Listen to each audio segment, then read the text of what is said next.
This video will walk you through searching for documents using code lookup tables. I've gone ahead and opened up WorldDocs, and now I'm ready to choose a search template. You'll probably have some button bar buttons here at the top. I'm going to choose the client button bar button.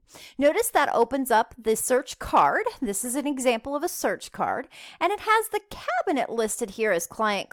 That's exactly what I wanted. Now, I'm going to begin searching by choosing my client.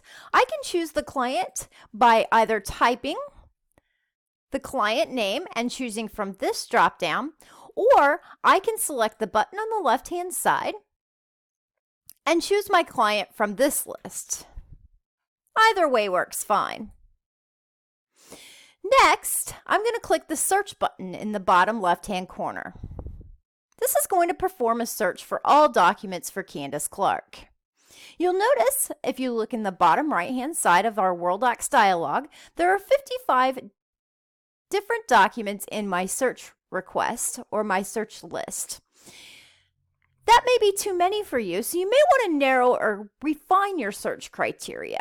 To do so, you can select the binocular button here where it says search and choose to modify your last active search. Maybe I'd like to pick documents in a particular category, for example, financial planning. And I'll go ahead and select search here. That's better. I have 11 documents. That's pretty manageable, but if you really want to get your hands on what you're looking for, you may want to refine your search criteria even further. Again, I'm going to select that search button and choose to modify my last active search. This time, I'm going to choose a document type. I'd like to find a balance sheet. Double-click and choose to search.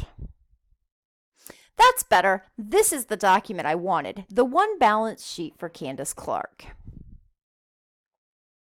Now, it's important to note that in WorldDocs, you don't have to search first by client, then by category, and then finally by doc type.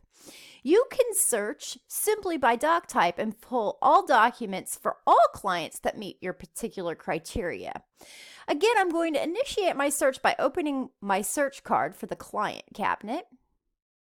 This time, I want to find invoices, so I'm going to type in the doc type invoice. That's going to automatically fill in my doc type field for me, and I'm going to choose to search. What you'll see now is that I have 33 invoices, all for different clients. Notice some for Marion and Doug Davis, others for John and Betty Evans. You don't have to search in a hierarchical way in order to make WorldDocs work. This is what makes WorldDocs sing for you.